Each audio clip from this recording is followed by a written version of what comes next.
Chris and Chris Talk Movies. Hello, and welcome back to the podcast. My name is Chris Ferry, and of course, this is my co-host. My name is Chris Huddleston. And today we are very excited to be talking to you about the mega stinker, not to tip my hand, Con Air. Do you have a synopsis for us, Mr. Huddleston? I do, and I'm going to try not to sneeze. I'm like right on the verge of a sneeze. Let it out. I will try not to do that. All right, so it is a 1997 film directed by Simon West. And we'll talk about him a little bit. Produced by Jerry Bruckheimer. I think last week I said, with all the vast research that we do on the show, I think last week I said it was a Michael Bay movie. Michael Bay didn't have any, but Michael Bay and Jerry Bruckheimer are pretty much the same guy in my mind. I don't know. I'm sure if there's any fans of those two, we might get attacked. But all right, so this is a synopsis. Just paroled Army Ranger Cameron Poe, Nicolas Cage, is headed back to his wife, but must fly home aboard a prison transport flight dubbed Jailbird with some of the worst criminals living. Genius serial killer Cyrus the Virus Grissom, played by John Malkovich, unleashes a violent escape plot in mid-flight. Secretly working with U.S. Marshal Vince Larkin, John Cusack, Poe tries to foil Grissom's plan. So I had never seen this one, so is it okay if I go first? You should go first. Okay, all right. So, a couple of things. For whatever reason, I thought this, all these years, I had thought the plot of this was Suicide Squad. I thought it was a group of criminal geniuses or the worst criminals in the world, and the government is getting them together to do a mission. So I was completely wrong about that. You were wrong about that. I didn't know it was hijacking the plane. So a couple of little, I'll get the nitpicky things out of the way first. A couple of things that I found really funny in this.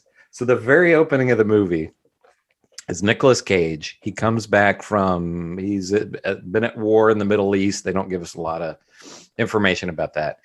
And he goes home to Alabama to his wife, who is pregnant and works in a bar. And he is immediately harassed by these three redneck guys, which was funny to me because if I know anything about rednecks in the 90s, they hated the military, right? And hated veterans, right? And not just harassed, like, yeah. I mean,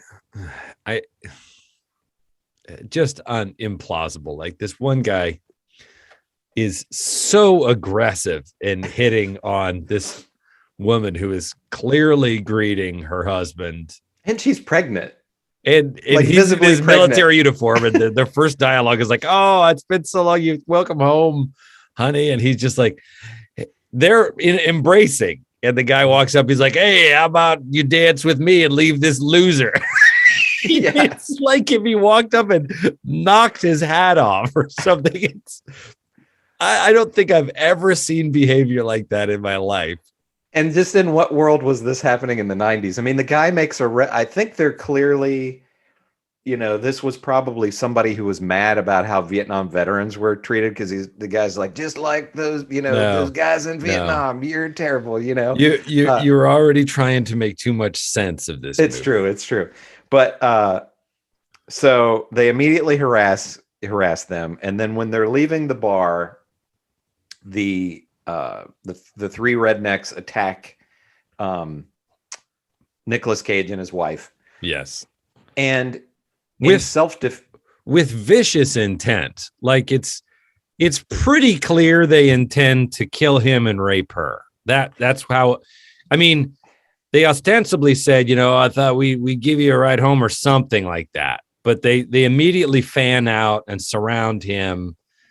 So this is an attack. It's not like, it's also pouring rain, like cats and dogs. So they go out to the car, they sort of huddled under his jacket, running for the car. And these three guys have apparently just been standing out in the rain by a fence near the car, waiting for them to come out. And I'm like, I don't know anybody who does that either.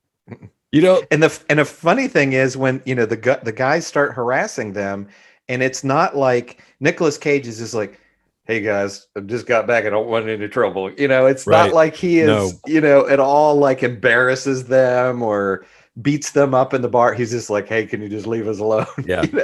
If it wouldn't be too much trouble, would you please stop? Yeah, yeah.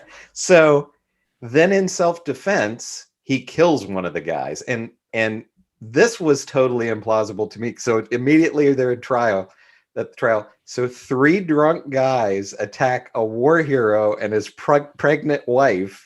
After making a big display of doing it That all these- inside in yeah, a all these people crowded have seen restaurant, And the- 100 witnesses. And the judge is like, "Son, your training in the military makes you a dangerous weapon." When has this ever happened? That, again, He has a war hero- bad, like, court-appointed lawyer that's like, you just got to cop to it. Yeah. If you plead non-guilty, they're going to put you away forever. So you just got to plead guilty to it, and they'll sentence you to 4 and you'll be out on parole in a year. And then the judge is like, 10 years. I just can't imagine that there is in the 90s, definitely not today, but in the 90s, there would have been a courtroom in America, especially in Alabama, that would have been like, "Yeah, this war hero guy, we got to show them, we got to put them away. They can't be using their military training on civilians." It was, that just cracked me up. Yeah, it was very strange. But and a lot of this dialogue, for me, there's much to discuss, which we will discuss in this film. But the dialogue, I'm sure there are other movies with equally bad and even worse dialogue, but most of the time, if you don't change the dialogue that needs work in the script as you shoot it, an actor will say, "Hey, I know the line is this crazy thing, but can I just change it a little bit? Can I just sort of say this?" And, and then the director will be like, "Great." People are like, "No, my pressure, it's not Shakespeare." No, directors are like, "Yeah, that's better." Or they'll at least get the option. If not, then everybody works against it. Like, how do you make this line that no human being would say sound like a human being is plausibly saying it, And I didn't feel like there was any of that work being done in this movie at all. So the judge is like, "Because of your military training, your hands are considered lethal weapons, and then therefore you are held to a higher standard. I hereby sentence you." And then it was sort of like "May your incarceration teach you a valuable lesson about." I mean, it was almost like he was reading it off a teleprompter. Everybody in this movie delivers these. Some of them are just really cornball lines. Some of them are literally stating the obvious. I wish I had an example of a time when we're seeing it on screen. A person walks in and sees it on screen and says, "This is what I'm seeing." I mean, it really is like, you just showed it to us. You don't need to tell us too. And then sometimes it's just crazy. Like the Malkovich character is supposed to be Cyrus the Virus. What does it have to do with just because viruses are nasty? Like, did he It just rhymes. Release? Exactly. It just did he release a pandemic? Nope. Oh, is he a hacker? Is he a computer virus? Nope. Just rhymes with Cyrus. I'm like, well, what? It's kind of dumb. Yeah, but it rhymes with Cyrus. I'm like, you named him Cyrus. Name him literally anything else that makes any kind of sense. Yeah. Anyway, I'm sorry. I started rolling. No, it's fine. This is a good movie to roll with. So Nick Cage, I'm not going to go through the whole plot, but so then it's basically just the next few scenes is Nick Cage. We get the idea, was a model prisoner because he's not a bad guy, right? And he served his time, and he's getting out, and he's been writing letters to his now daughter, who's 10 years old or whatever she is, and his wife. And it's, the day that he's going to get out and he's going to get on this plane. And I will say that I am 100% a Nick Cage apologist. I love Nick Cage. And and it's, he's done a lot of bad stuff, and since this movie was released, and he's now kind of a punchline, but I still love Nick Cage. But his accent in this movie is atrocious. And at first I thought, oh, he's just doing the same accent as he had in Raising Arizona. But it's not even that. I don't know what the accent is, but it's awful. It's just, well, aren't they? He's like from Louisiana or something. It's supposed to be Alabama. Yeah. Alabama. But it's just terrible. It's all over the place. It's all over the place. There are some scenes where he's sort of like a mint julep and exactly. Sitting on the parlor porch. And then there's other times where he's just short of Nick Cage, and you're like, so did you drop it in prison? Oh no, there it's back. He apparently didn't work with any kind of a voice coach or anything. You astound me. He didn't work. And like you said, apparently the director just rolled with it. It's like, he's going in and out of accent. Who cares? Nobody's going to pay attention. There's a whole lot of who cares in this movie. There's a whole lot of who cares. There are some bright spots, though. There are some.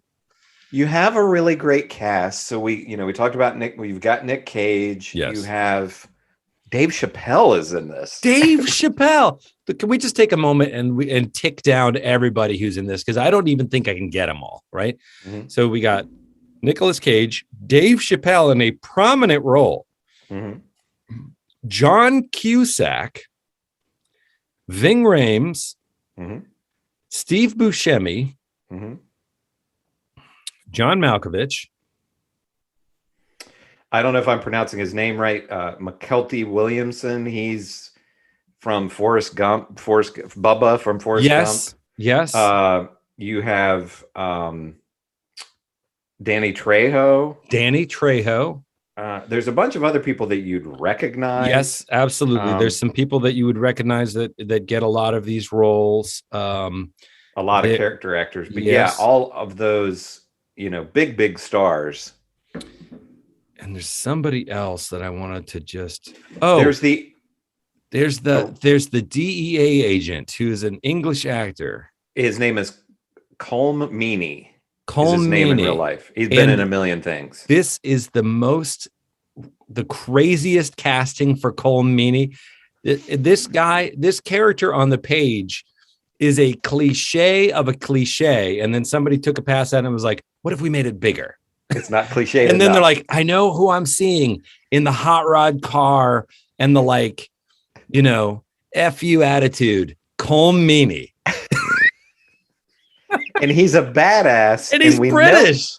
He's a badass. And we know he's a badass because he drives an old Corvette with a personalized license plate, badass, but the S's are Z's. And he backs into, and he wheels in and backs into his parking spot. Right. That's how we know he's a badass. I mean, this character is like, the walking, talking. He's got the shades. He smuggles a gun. They're putting an agent on the plane, and there's a strict rule against there being a weapon on the plane for pretty obvious reasons. It's transporting these really top tier criminals, like really, truly. First of all, putting them all on the same plane is ludicrous. It's a brilliant idea. You're gonna take somebody who is guilty of all these violent crimes, and there's a big plane, we fit 30 of them in there. We have like 20 Hannibal Lecters, and we're gonna put them all on a plane on a plane with some snakes. But this guy goes, this jerk off, I'm gonna sneak a gun in your sock while I'm supposedly chaining you up to look like one of the prisoners. Guess what happens? Right? Colm Meaney.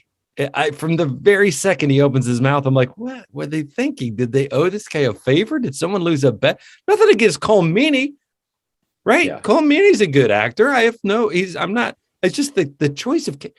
And the other one that I constantly scratch my head at on this movie is John Cusack. We're going to do it's a kind of a buddy cop thing in the end, and it's going to be Nick Cage and John Cusack. And you think, well, I don't see how that would work. It doesn't. It doesn't work. And the thing that I absolutely love with John Cusack, and I know, it was the 90s and this was the style, but everyone's clothes look pretty normal, could fit into a movie today, except for John Cusack is wearing a tan suit that's 3 sizes too big. And it looks like his suit's all baggy and his shirt underneath is all baggy. And it looks like he's wearing he's like a boy wearing his dad's suit. So he's just running around with this baggy suit the whole time. Yeah. And it looks ridiculous. Yeah, but so there's this ongoing battle between him and Cole Meany, who wants to shoot down the plane. And for whatever reason, John Cusack has to save the plane. I never really, other than there's a couple of innocent people on it. Yeah. I mean, that's as I guess that's the main He's thing. just like, you can't shoot it down. He doesn't want to, yeah. But he's like, you can't take down my plane. Poe, who is essentially a free man and is the only guy up there trying to stop. And then there's some guards that are still alive. There's the guards, yeah. You shoot down the plane. Yeah. Plus, yeah, they're criminals and they've done despicable things, but you can't just murder them. Blow them out of the air. Yeah. So the other thing that I want to just sort of on that topic of casting is John Malkovich. Now, John Malkovich has played bad guys and crazy guys to great effect. I really feel like it's not that he does a bad job in this movie as much as I think it's super vague, right? He is supposed to be the criminal mastermind, puppet master, like pulling all the strings. And the movie tells that story. But from the get-go, calling him Cyrus the Virus, as a head scratcher, you're like, so how does the virus come into it? Doesn't. He doesn't. I mean, he has a plan that he is unfolding that seems to hinge on landing the plane at an airport and then trusting a South American cartel boss, which is always a good idea. Always trust the cartels because that's going to work out for you. I think popular culture has taught that. Oh, yeah. They're trustworthy. Guess what? They don't come through for him. Uh-huh. But all of his dialogue seems to just be kind of crazy with a K and not consistent with a K. He's just saying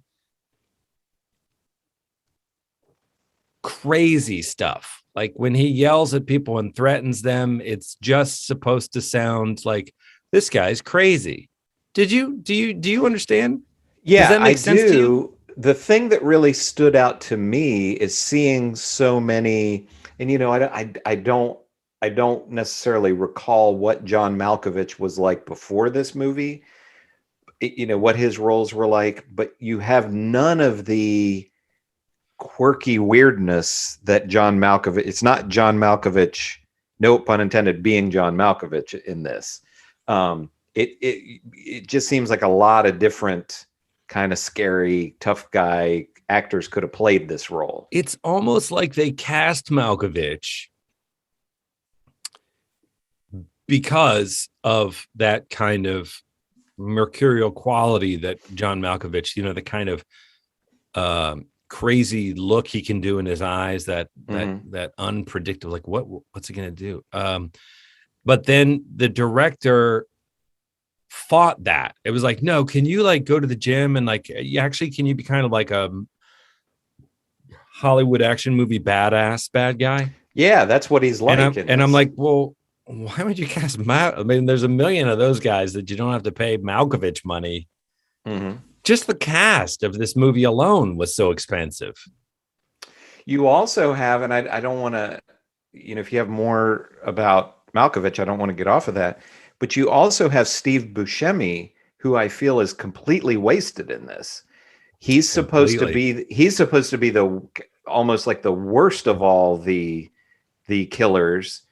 And we have this thing where there's you mentioned Hannibal Lecter. They literally like wheel him on in a special truck that like lowers this chair, and then there's 12 guys circle up, and he's like chained to a chair with a headgear and literally a Hannibal Lecter mask on. So it's like every time they add a new prisoner, they up the stakes, right? Mm-hmm. This guy's in 2 cages. He's in a cage inside a cage. This guy, Yeah. you know what I mean? There's 4 guys literally holding him on chains.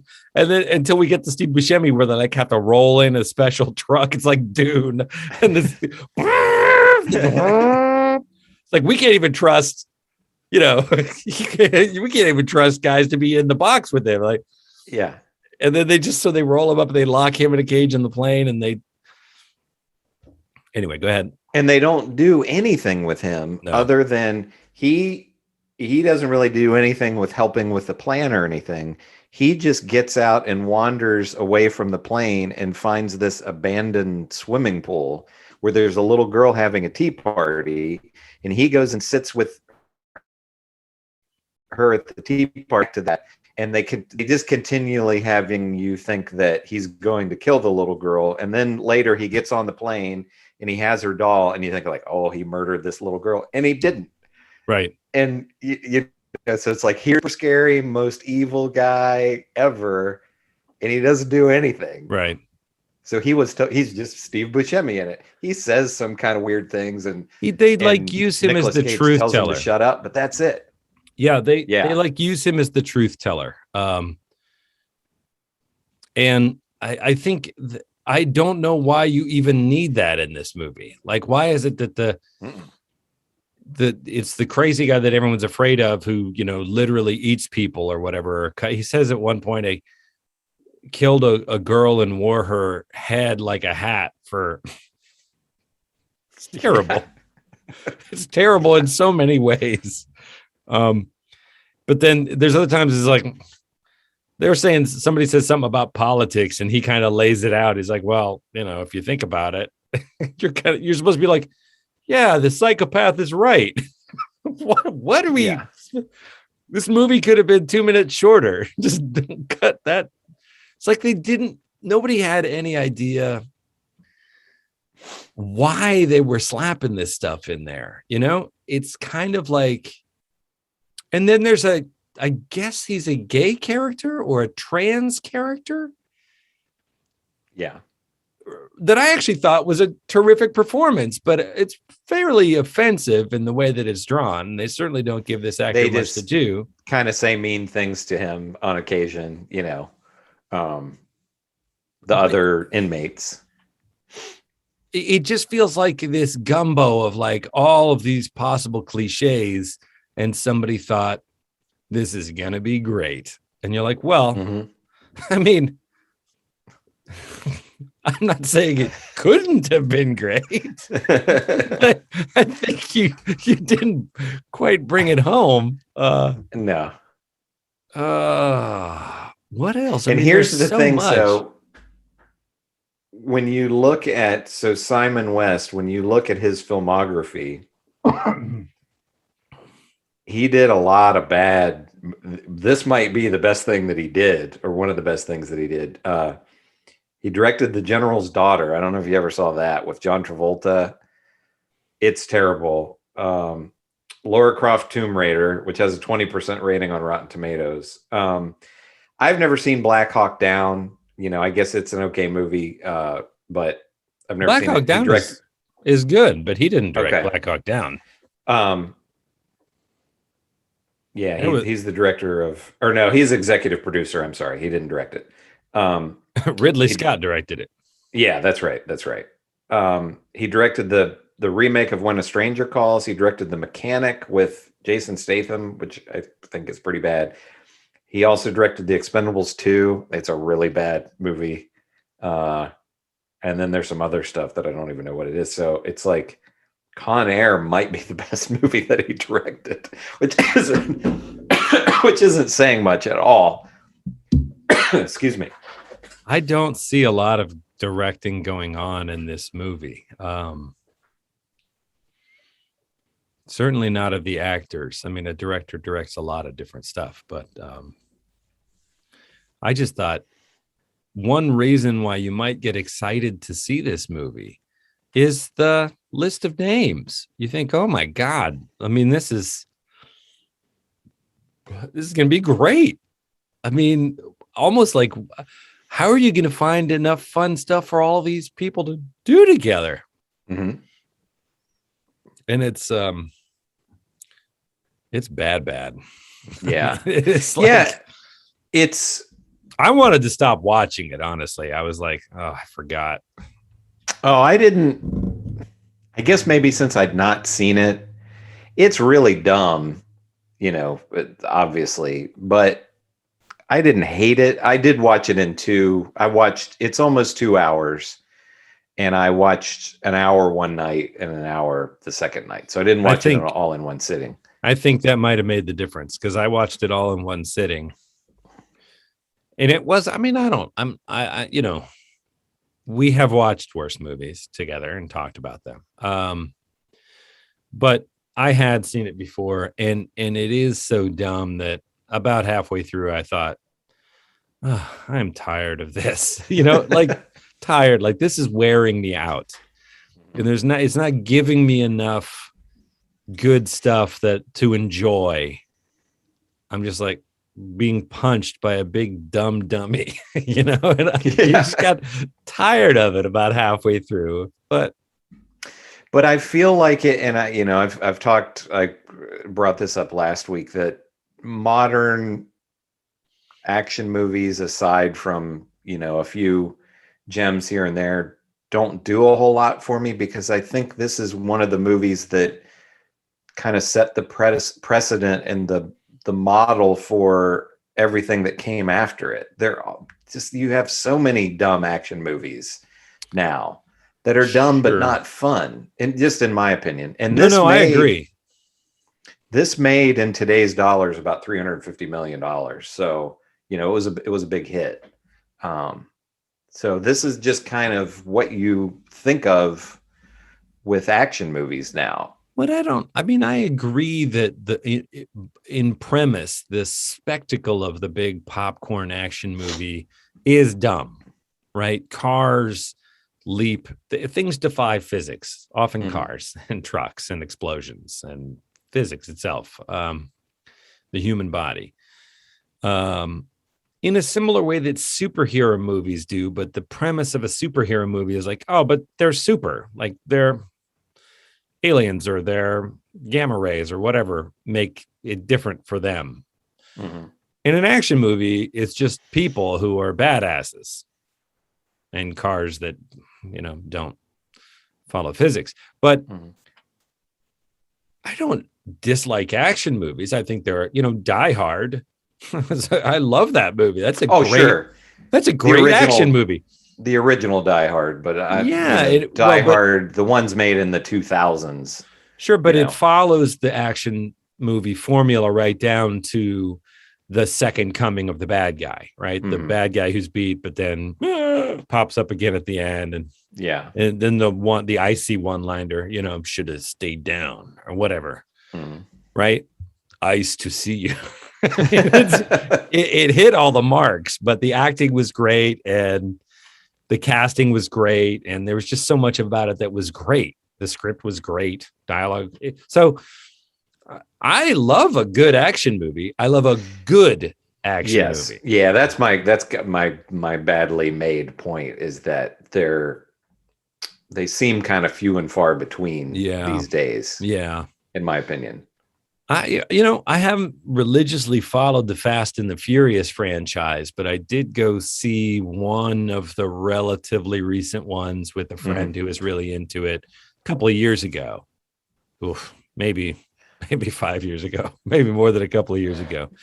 Talking about cars, I mean, there's like 17 cars doing ballet in midair while guys are shooting guns between it's absolutely baloney, but it was fun. Yeah. And I don't know the history of the characters. I don't know who is whose brother or surrogate brother or ex-girlfriend or whatever, but there's lots of scenes in the later parts of that franchise where somebody walks in and everybody else kind of goes, oh, there's history. And I'm like, well, I don't know what that is, but but it was still fun. The cars look good, I don't know. They can be fun. They can be fun and dumb. Yeah, I agree. And I'll admit too, I've not seen more than 10 minutes or so of any of the Fast and the Furious movies. So, maybe they're I don't know. I've just stayed away from them, but I wasn't I mean, I wouldn't have, except he insisted that that's what he really wanted to see. And I was kind of like, okay. I mean, yeah. I wasn't feeling like turning my nose up at Sure. going to see a movie with a buddy, but, everything in this, from casting Cole Meany in that role to casting John Cusack in that role, to just the accent work across the board. I'm like, well, just don't do it. Like, why? Yeah. We didn't need some extremely, it was like he showed up on set being like, oh yeah, I can do an Alabama or whatever, Alabama. Mm-hmm. There is a specific Alabama accent. It's not, I don't know what it is, but I think a lot of people who live in the North, a lot of people live in the North think there's sort of one Southern accent. You're like, nope. There's many. And he's clearly doesn't know what he's talking about. He has something that sort of drifts all over the place. And I would just think, just talk like Nick Cage. Like, there's enough going on in this movie that you don't need to sound like a Southern hero. He didn't do a ton of really this kind of action hero stuff, but he has the look for it in the movie. He got all in shape and everything. Everybody's in shape. Yeah. They got a trainer or something. That must have been part of the budget to make everybody beef up, because even Steve Buscemi looks like he's in shape. Yeah. And he does a good job with the fight scenes and running around, sure, avoiding explosions and that kind of stuff. So he could have been as good an action star as Bruce Willis, in my opinion. You know? I mean, the guy has an Oscar. It's not that. It's and the hair, right? He's got this shoulder length long hair that they have, like, sort of, I don't know, greased back on the sides. He's got the strangest looking hair in this movie. And I just thought, why? I mean, several people were involved. So you thought, like, we all think this looks good. This is how we want it. It's like, you look great. Let's roll it. Guys, what if he maybe just doesn't have that long hair, or maybe try a different hairpiece that looks good, or whatever it is. It's just like, no time. Let's just this is what we're going to go with. Well, they obviously liked it because they go out of their way to show him, it's almost kind of iconics from where he's just standing there and his hair is blowing in the wind. Like and Fabio. Happy. Like Fabio. Yeah. So they leaned into the hair, Yeah, they but obviously I feel like at the time thought it was cool. I think there's so many things in this movie that feel like a bunch of people were like, oh, this is going to be great. Oh my God. I can't, we're going to blow their minds. This guy, this tough DEA character. Yeah. You know who we got? Cole Meany. Oh, you're really going to love that. Yeah. Cause it's counter casting. It's like not who you'd expect, but he nails it. I'm like, strongly disagree across the board. These choices. But it's so many misses with these guys, and it feels like there's so much wasted opportunity.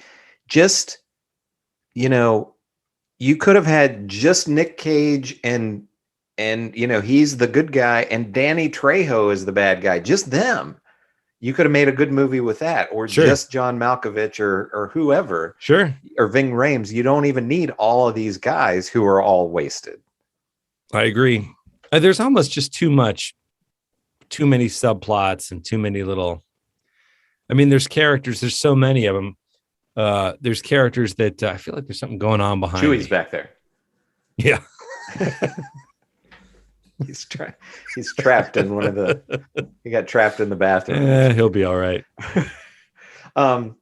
It's not horribly incompetently put together or anything. It's shot well and the stunts are good, and it's a professionally made. So are Michael Bay movies. It's not that they're slapdash or looked like they were made by a student filmmaker. But that's part of what's frustrating to me about it is you clearly have a team of people that understand the art form. These were choices that you made. Mm-hmm. You made the choice not to take another pass at this dialogue. You made the choice to use that take where it doesn't sound like, I mean, it's just acting 101 to me. Does this sound like one human being plausibly talking to another human being? If not, let's at least do another take. Mm-hmm. Or at the table reading, when people can't make sense of this dialogue, take a red pencil and make some changes. I mean, that's the cheapest part of the process. It's pre-production. But everybody's like, no, it'll be great. I mean, you talk about in the 80s, I feel like there was a lot of coke going on where people like, this would be great. People gonna love it. They're gonna love it. Let's just go. And the crew wasn't doing cocaine. The crew was doing their job, right? The pyrotechnics went off. The set design went off. The stunts went off, right? And I think that's one of my frustrations with action is I think so often the script and the dialogue is the area where there aren't enough passes. You know, it's just like, it's just a dumb action movie.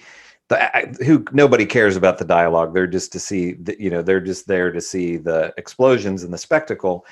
And movies like the original Die Hard disprove that. You know, you brought up Michael Bay, and it's been a long time since I've seen these movies, and I've not seen the newest one, but the first two Bad Boys movies, those are dumb action movies.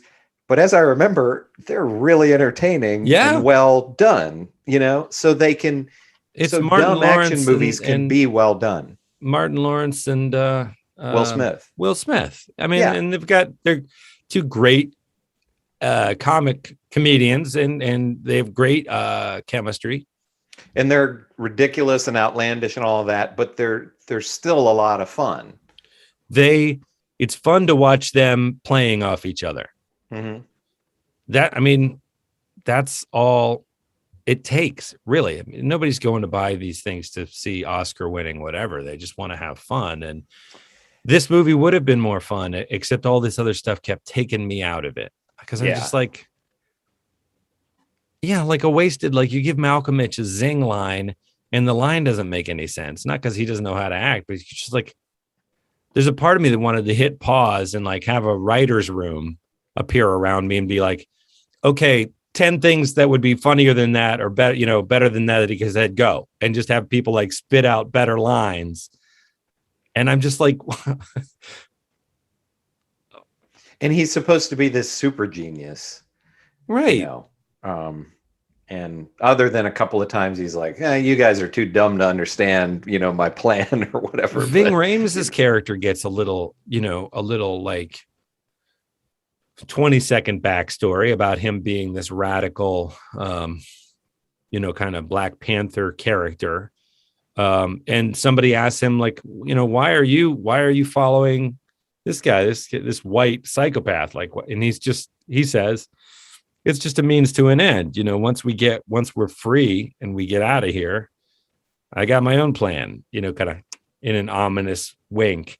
And you think, okay, well, that's as much as this movie requires justification for why these two alpha males, one of them is letting the other one lead.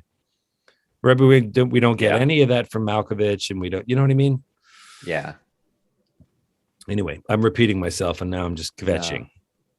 But, Con Air, baby. Yeah. So wait, let's talk a little bit about the stuff that we do like, all right? Because there is a scene in it where that zippy blue sports car he tries to keep the plane from taking off at one point. So there's this sort of big chain or rope or something that he sort of has a hook on the end of it. He hooks one end of the plane and loops the other end around something that he thinks isn't going to pull it out of the ground. That's Nick Cage. Nick Cage does this, and the plane's taken off. I think it's Malkovich and Ving Rhames get machine guns and like shoot the post or something. So the post breaks and the plane is untethered. And now it has a tail with a hook on it that's whipping around that catches the undercarriage of the car. So the plane takes off, tailing this little blue sports car. And I thought That's a great shot. Yeah. It doesn't make any sense, but it's the kind of crazy that I thought the whole movie was going for. Yeah. And it just looks great. And there's this plane. It's the Jerk's car. And it's real. It's kind of pre-CG, so it was a real car. I just thought, now that is a blockbuster shot, as a plane dragging a car through the air. Yeah. And it's sort of wildly beautiful. And then they crash through the control. We watched the guy's car get trashed, right? Mm-hmm. And he's like, "Is that your car?" And he's like, "Oh, it couldn't be. I left it at the lot." And we know it's his car. And then it comes crashing down into a literal, you see the license plate. Yeah, and explodes. Down. And that's satisfying. Mm-hmm. And I feel like if the whole movie had achieved that, this would have been one of my favorite movies of all time. Yeah. And I feel like it was kind of going for that. And they thought they had made that. And I'm like, I think out of, 35, 40 scenes, you maybe got 2 or 3 that landed with me the way they thought it would have landed. Right. Right. Yeah, I agree. And then I was trying to think of another. Oh, so there's another shot that is terrible, but that I really loved.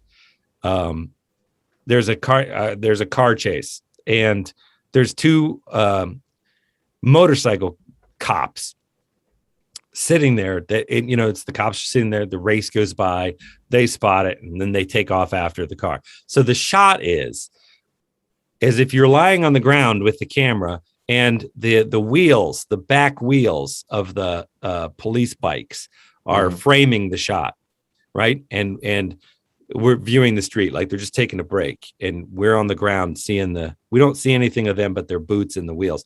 And then boom, the things drive by at light speed, and a donut. So one of the cops drops a donut, and the donut falls right into frame with a single bite taken out of it, like the Apple logo. And it lands on its edge.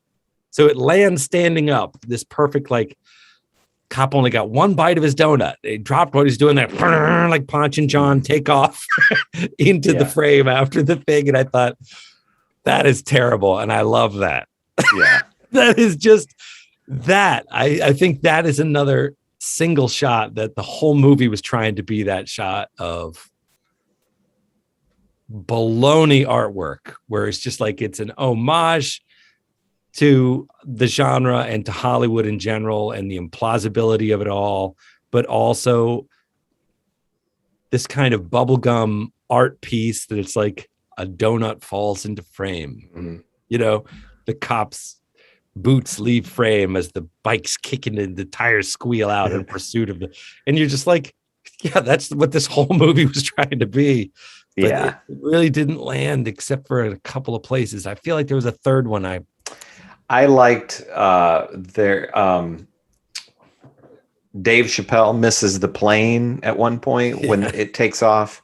And so they find him later, he has crawled up in the landing gear and gotten on the plane and died. And so they find out because they can't get the landing gear to come up. And so Nick Cage goes down, they tell him he's got to go under there. I think Ving Rhames tells him that. And he finds Dave Chappelle's body and pushes him out, and he drops and lands on a car. Well, why does he do that, though? He writes a message. He writes Dave a message Chappelle's to white John T-shirt. Cusack. Yeah. To let them know that the plane is off course. So he is like in Die Hard, he's an inside man that they don't know is in there working against them. So he pushes the body out of the plane as a message. And there is this, it's a sequence. It's not a single shot. It's a sequence of Dave Chappelle's lifeless body sort of falling through the air. It's funny. It's macabre. It's beautiful, right? And there's this kind of couple, New York couple. It can't be New York, right? It's got to, because they're in the Southwest. I think it's in the middle of the country somewhere. But it feels like a New York couple on New York streets, sort of bickering in the car. Not bickering, but just being like, I don't know, what do you want me to go? I can't, but there's no parking. I can't. So they're just having this domestic and kind of older man and woman. and he lands on their windshield. And, there's this moment of them being like, what the hell just happened? But the sequence of him falling through the sky as he goes through the different stratosphere, and we see what's going to happen. Like, why are we introducing this couple in the car? He's going to land on it, but they draw it out into this, like, now he's falling through the clouds and we see the top of the skyscrapers. Oh, yeah. Now he's, and that's pretty well done, Yeah. And there's a poetry to it. Yeah. That seems missing from all I wonder if they had one second unit person directing these three things that is like, maybe. Yeah. He was Charlie's in charge of those three scenes. Charlie nailed it. Oh, I finally get my chance to stand out, And, you have Dave Chappelle, and so it's 1997. So this would have been before Chappelle Show and all of that. So he was just a stand-up comedian, just a stand-up comedian, I say, but maybe they didn't know what they had, but he gets a couple of okay lines, but here you have this super funny guy and he doesn't get much to do. He doesn't get much to do, but I think he does what he can in between the lines. Like, yeah, the lines they give him are as stupid and wooden as everybody else's lines, but he finds lots of little irreverent ways to fill his personality, to flesh it out with his personality. Yeah. There's and there's a lot of racist stuff going back left and right across. It's just part of they're convicts. They're not PC. Yeah. Fine. He's sitting next to a big Native American prisoner that we learn he is going to light on fire. Yeah. Not because he has anything against this guy in particular. It's just that part of the plan. It's happens to be, light the guy next to you on fire. So he's bantering with the guy who's not giving him anything back, just sort of staring out the window. And, there's at one point he says, someone like, oh, you don't talk to him. He's making fun of him in lots of little nonverbal ways in between his lines. And I thought, if you got all of these great performers to just spackle in the big gaps with just pick a choice, any choice, let that be your character. I mean, Dave Chappelle is just kind of Dave Chappelling. He's not, but you could be like, okay, everybody just tape this together with some color, a little ad-libbing maybe, or just, exactly. Flourish. With the cast that you have, and you've talked about this before in previous movies. I don't really remember specifically which one, but it doesn't appear that a lot of this happened, or maybe, this was left on the cutting room floor or whatever, where you do, 3 takes or whatever of the scripted dialogue. And then you do 3, or is there just like, Dave, just ad lib, say whatever you want, and and John Malkovich and all these other guys, Ving Rhames, and you would have almost been certain to get some better dialogue than what you actually have. Yeah. That apparently was on the page. Yeah. Yeah, I agree. Woulda, coulda, shoulda. Yeah. This is another one that it'll get remade someday. So, maybe. I don't know. I mean, maybe. I don't know. So what do you think? What's your rating on this?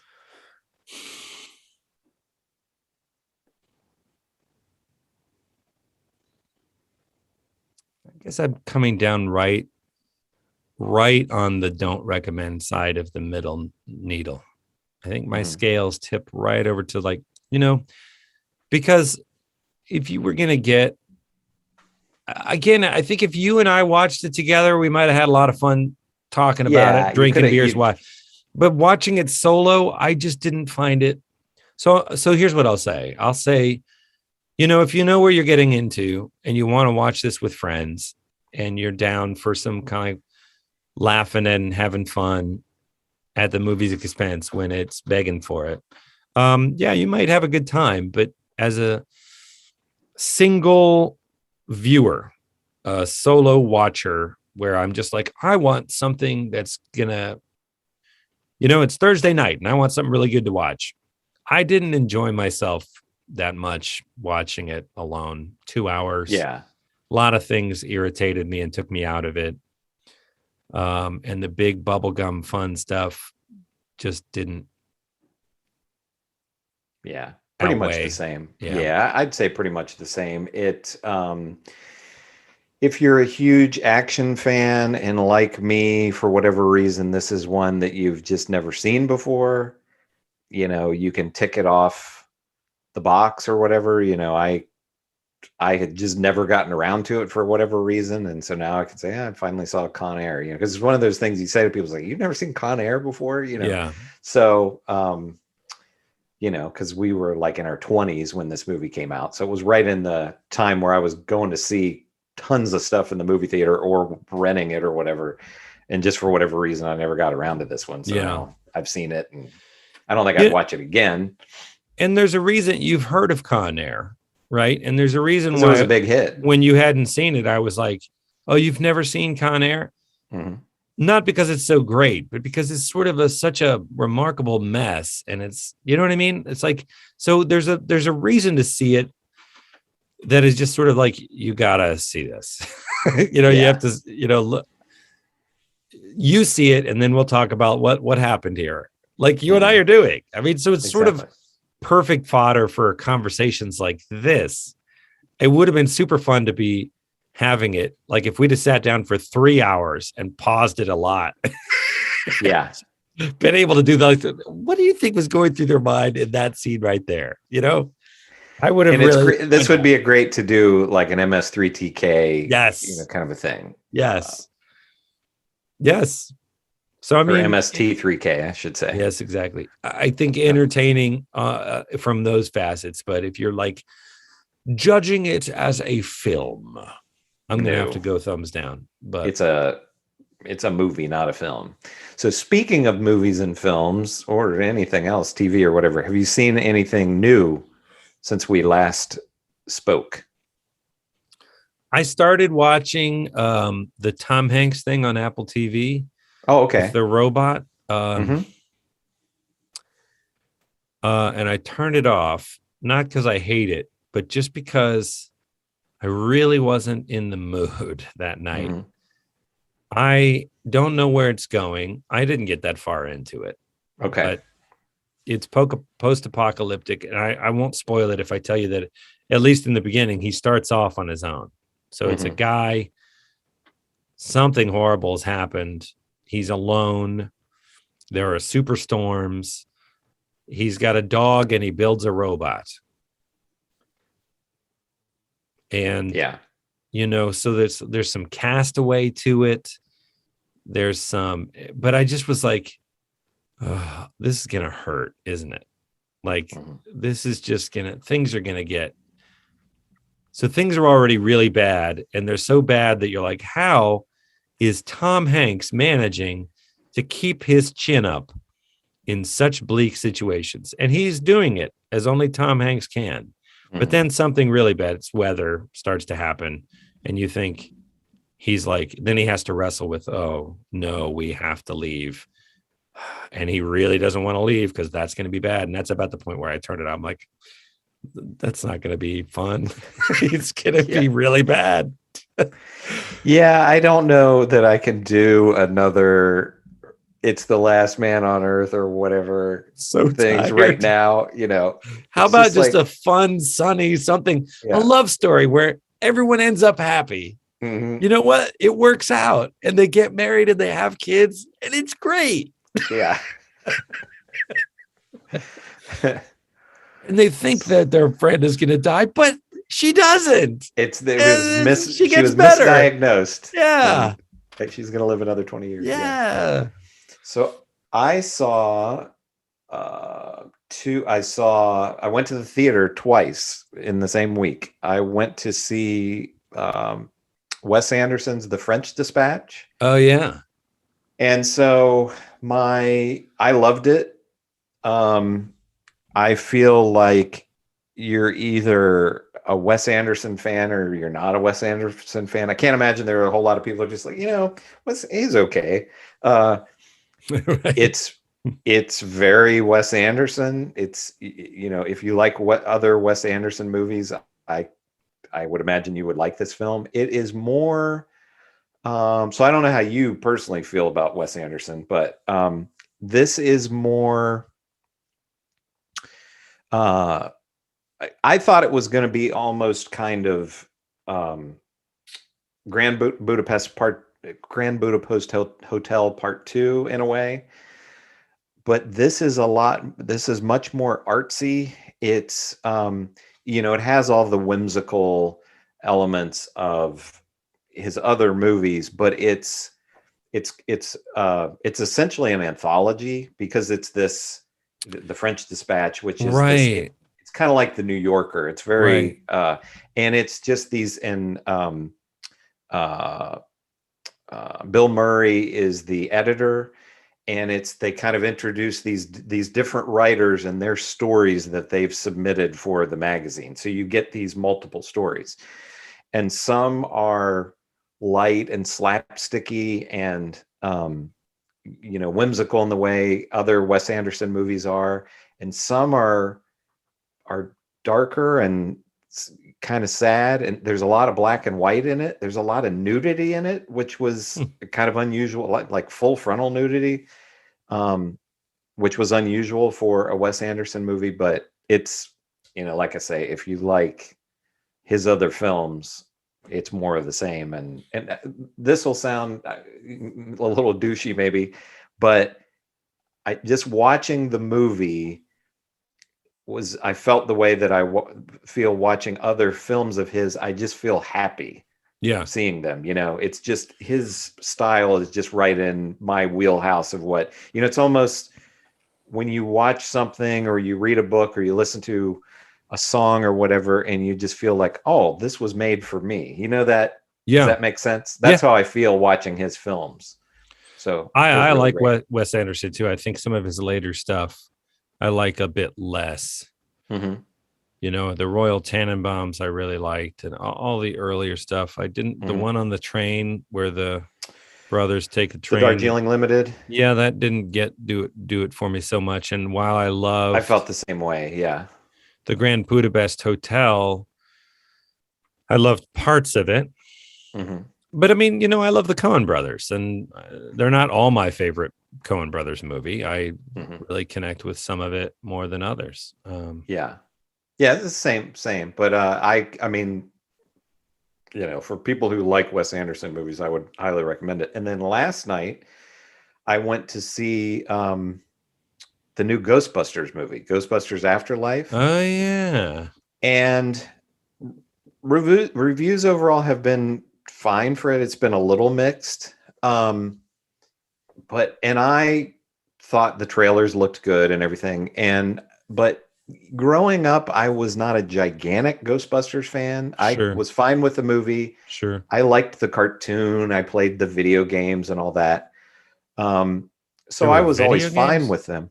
Yeah, there was a Commodore 64 game that I remember playing, and I don't know, there were probably other ones. But anyway, I never disliked Ghostbusters, but there were other franchises that I was more into. But I really loved this one. It's the direction. It's much more like a Spielberg. It's much more almost an homage to Spielberg than it is Ghostbusters. No felt. Kidding. Interesting. Yeah, it's much more. And I liked the all-female Ghostbusters as well. But compared to those other three movies, this is much more cinematic. I felt it was well written. The acting is good, and the girl who plays, so it's Egon's granddaughter, and she is fantastic. And we've talked about this many times on the show. Kid actors are often not great. Yeah, it's a challenge. She's playing 12, but I guess she's 14 or 15. And the other kids in it are excellent as well. So I really, really liked it. I thought it was great. But yeah, so Ghostbusters Afterlife, it was, they're not reinventing the wheel or anything. And there's a lot of, overlap from the previous films. But watching it, I did not, I don't want to spoil anything, but I mean, this was pretty common knowledge that the original cast members come back. You know, it's almost kind of like an extended cameo. Right. And I almost could have done without them because these younger actors I thought were great and I enjoyed their story. And the new Star Wars movies I was fine with. I enjoyed all of them, but they felt very it's not really like it was nostalgia porn, but they felt very fan fiction to me. Whereas this, I did not really feel that. I felt, it was not, I don't really know how to put my finger on that exactly, but, because we have so much nostalgia now. And again, this is very heavily into nostalgia, but it didn't feel like it was just like a fan was just like, hey, let's put this in and this in. And you know what I mean? Does that make sense? Yeah. So I don't know. It was even, I thought the trailer looked good, but I liked it even more than what I expected to. So I went in with some expectations, and so I thought it was really, really good. That's interesting to hear. It hadn't come up on my radar. Like I I'm don't know not how saying you feel I about won't watch it, but I don't know how you feel. And it's, I mean, I don't know if your kids have watched Ghostbusters or not, if they have any interest in it at all. It's not super appropriate for kids, actually, if you go back and rewatch it. This was more, wasn't like it was a kid's movie, but more of a family movie. I don't remember, there was maybe like a couple of curse words in it or something, but there's not, you're primarily dealing with these kids. So there's not maybe a little bit of off-color humor that you maybe would have had with Bill Murray or whatever. And even you have Paul Rudd, who's just being Paul Rudd, and he's just always delightful, And so if you like Paul Rudd, I really like Paul Rudd. I do, yes. Yeah, so I highly recommend it. So cool. That's good to know. Yeah, I've been watching Venture Brothers on the train. And then I've been watching the movies that we need to do. And did you see? I almost texted you the other night. So my sister had a Christmas party, and she made spanakopita. Have you seen the spanakopita episode of the Venture Brothers? Not yet. No. Oh, okay. Because nobody else, I was like, oh, spanakopita, like nobody got it. Understood the reference, but. So when you get to that episode, I will let you know. Yeah, let me know. All right. So what are we doing for next time? So I brought up 1974's Black Christmas. Okay. I never heard of it. Okay. So let's do that. 'Tis the season.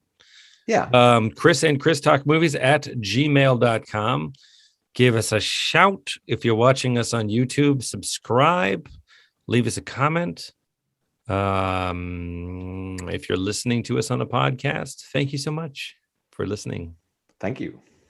And we're going to watch Black Christmas, 1973, you said? 74, yeah. 74? There's at least one, there might be two. I think there's two remakes, so avoid the remakes, but yeah. We're going for the original. The OG. Okay, great. And Con Air. Wow.